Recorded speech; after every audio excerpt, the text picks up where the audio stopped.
Have you ever looked up at the sky and wondered? What governs the dance of day and night? How does the sun rise without fail, and the stars shine in endless order? On the fourth day, God prepared the cosmos itself to reveal His glory, to mark the rhythm of time, and to guide all life. And God said, "Let there be lights in the firmament of heaven to separate day from night, and let them serve as signs for seasons, days, and years." The heavens trembled at His command. Light, first separated from darkness, now took its place in the vast expanse above. The sun blazed forth to rule the day, spreading warmth and life over the earth. Its golden rays caressed mountains, rivers, forests, and fields. Every living thing felt its presence, plants stretching toward its light, animals moving in harmony with its rhythm, humanity awakened to its brilliance. The moon was set to rule the night, casting a silver glow upon the sleeping world. In its quiet reflection, the stars sparkled like scattered jewels, countless and wondrous. They became guides, marking seasons, months, and years, silently declaring the wisdom of the Almighty. Imagine each light moving with purpose, none wandering aimlessly, none neglecting the plan of the Creator. The sun measured the days, the moon marked the nights, and the stars guided the journeys of men. The heavens themselves whispered of divine order, calling all who looked up to awe, wonder, and reflection. And God saw that it was good. The fourth day was more than light, it was rhythm, structure, and harmony. The sky now told the story of time, a story every living creature would follow, from the smallest flower to the largest mountain lion. The stage was set for life to flourish under divine order. Have you ever watched a flock of birds in the sky? Or gazed into the depths of the ocean, and felt wonder? On the fifth day, the waters and skies came alive with motion, song, and life unlike anything the world had ever known. And God said, "Let the waters teem with living creatures, and let birds fly above the earth across the sky." The oceans shivered with life. Schools of fish glided through coral forests. Mighty leviathans stirred the deep, their massive forms moving gracefully through the vast waters. Every creature had a place, every movement a purpose, all thriving under the providence of God. Above, the skies filled with birds. Eagles soared high, songbirds flitted through trees, and each feathered creature moved according to the wind's guidance. Their songs carried across the lands, a melody of creation that celebrated life itself.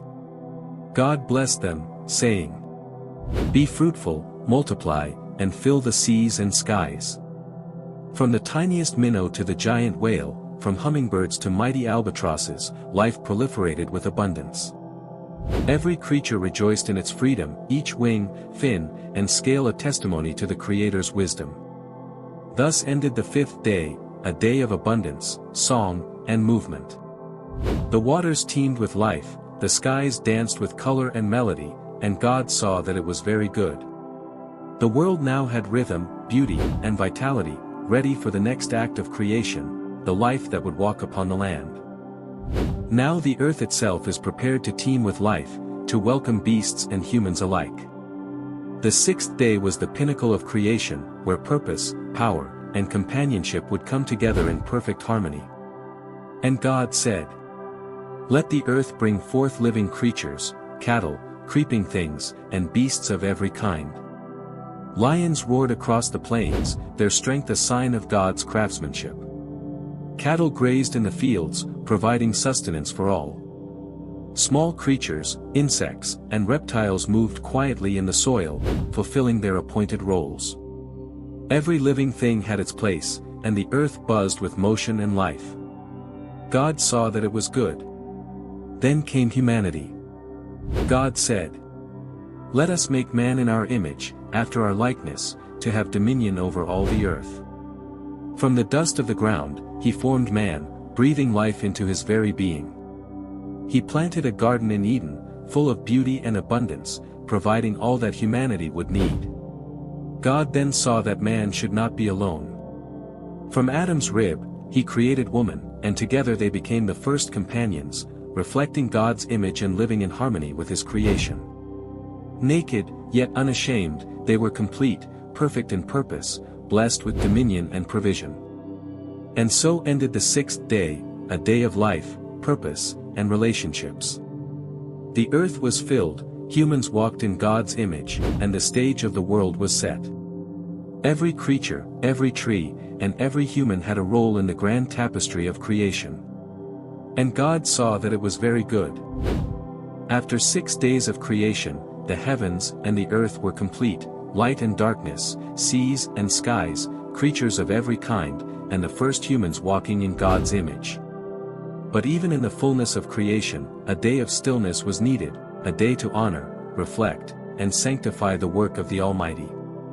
And God blessed the seventh day, and sanctified it, for on it he rested from all his work which he had made. Imagine the silence of Eden, the gentle rustle of leaves, the soft gurgle of rivers, and the distant song of birds in harmony with the divine order. For the first time, creation paused, not because it lacked life, but to honor its creator.